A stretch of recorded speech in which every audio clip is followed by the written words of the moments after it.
Very good morning students. आज का हमारा थर्ड क्लास का हिंदी का फर्स्ट लेसन है प्रकृति। जो हमने पिछले वीडियो लेक्चर में इस लेसन को भी अच्छे तरीके से पढ़ा था और उसके कुछ मौखिक क्वेश्चंस और शब्दार्थ भी किए थे। तो आज हम इस लेसन को पढ़ने के साथ साथ उसके आगे के भी क्वेश्चंस, फिलअप्स और विलोम शब्द करेंगे।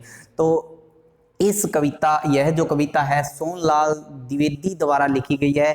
इस कविता में कवि कहता है कि हमें प्रकृति के जैसा बनना चाहिए। प्रकृति के जैसे इन चार चीज़ों का सबसे ज़्यादा वर्णन किया गया है। हमें उन चीज़ों जैसे बनना चाहिए, जैसे पहला है पर्वत, दूसरा है सागर समुंदर, और तीसरा है पृथ्वी धरती के जैसा, और चौथा है नभ। तो इन चार चीज़ों का उदाहरण देकर हमें कवि समझाता है, कहता है कि हमें इन चार चीज़ों के जैसा बनना चाहिए। तो सबसे पहले क्या है, पर्वत कहता शीश उठाकर।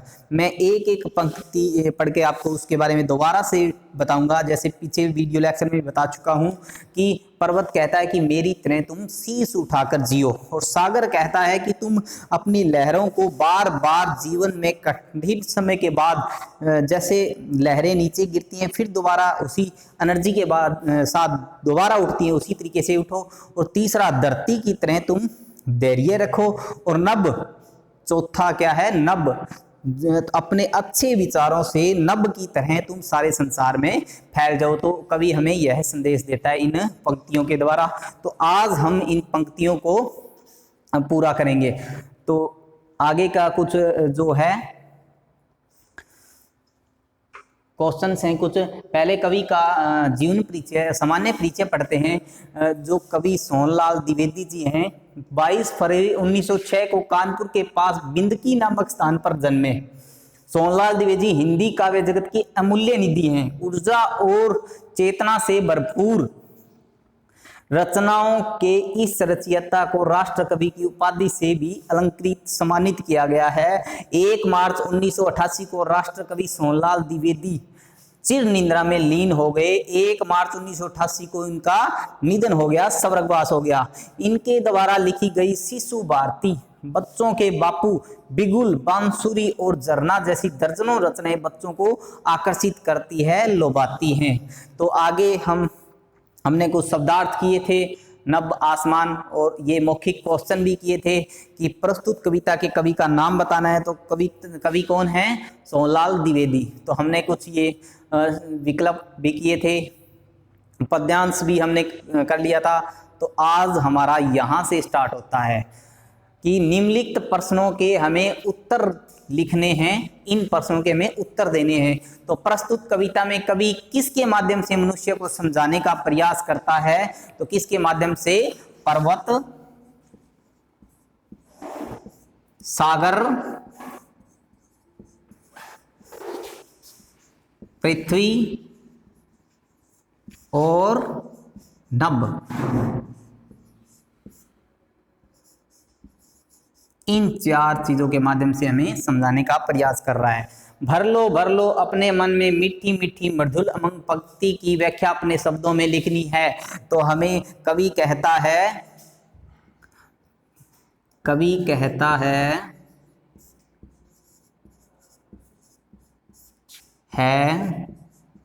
कि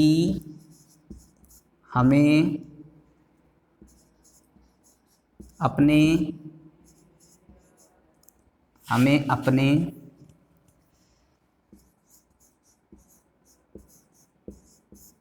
हृदय में उमंग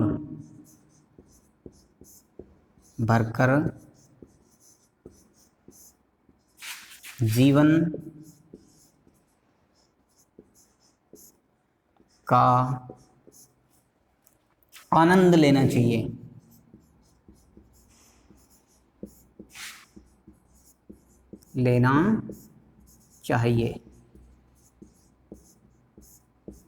नेक्स्ट, प्रस्तुत कविता में प्रकृति की किन किन चीजों का वर्णन किया गया है। तो प्रस्तुत कविता में किस किस का, पर्वत, फिर से वही सागर, पृथ्वी और नभ का वर्णन किया गया है।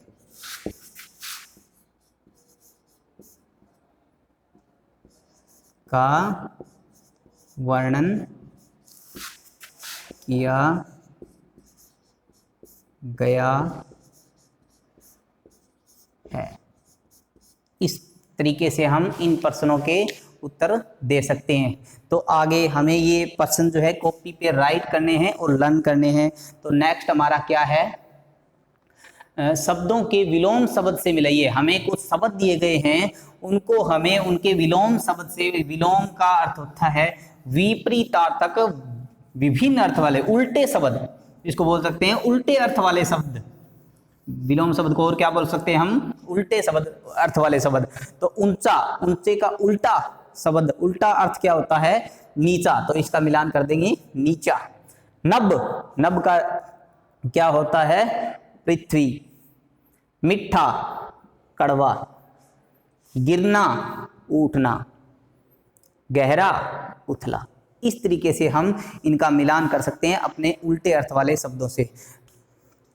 आगे है, निम्नलिखित वाक्यांशों के लिए एक शब्द चुनकर लिखिए। जो हमें कुछ वाक्यांश दिए गए हैं, वाक्य दिए गए हैं, उनको, उनके लिए सिर्फ एक शब्द लिखना है। तो हित चाहने वाला कौन होता है, कौन होता है हित चाहने वाला, हितैषी। कौन होता है, हितैषी। दूसरा है, हित चाहने वाला कौन होता है, हितैषी। सीट सुरक्षित करना, सीट सुरक्षित करने को क्या बोलते हैं हम, आरक्षण। क्या बोलते हैं, आरक्षण।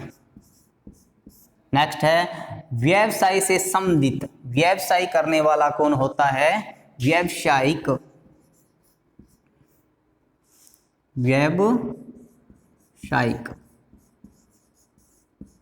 व्यवसाय से संबंधित व्यवसायिक होता है। भारत में रहने वाला, जो भारत में रहता है उसको हम क्या बोलते हैं, भारतवासी। क्या बोलते हैं, भारतवासी। नेक्स्ट, विज्ञान को जानने वाला, विज्ञान को जानने वाले को हम क्या बोलते हैं, वैज्ञानिक।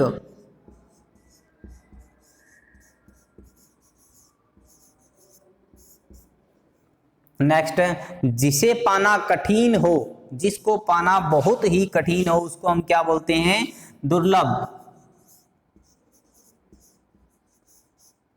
दुर्लभ। इस तरीके से इन वाक्यांशों के लिए हम एक शब्द लिख सकते हैं, बना सकते हैं।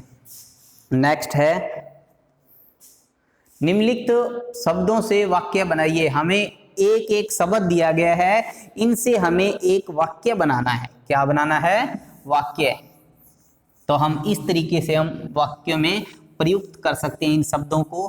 प्रकृति, हमें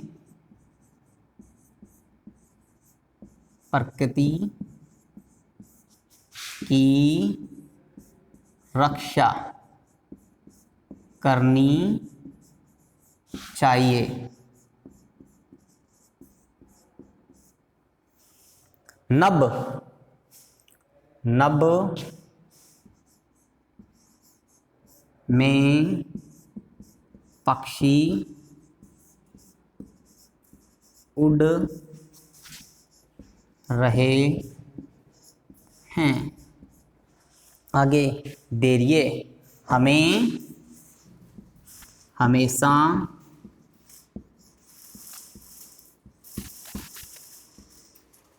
धैर्य रखना चाहिए। आगे है, संसार, संसार बहुत बड़ा है। इस तरीके से इन शब्दों को हम वाक्य में प्रयुक्त कर सकते हैं और इन शब्दों से वाक्य बना सकते हैं। बहुत बड़ा है। मन, हमें मन में खुशी रखनी चाहिए, मन साफ रखना चाहिए, कुछ भी लिख सकते हैं हम। हमें मन हमेशा साफ रखना चाहिए, रखना चाहिए। इस तरीके से हम वाक्यों इन शब्दों से हम वाक्य बना सकते हैं। तो ये हमें कॉपी पे राइट करने हैं बुक में। तो यह आज का हमारा होमवर्क रहेगा। Thank you.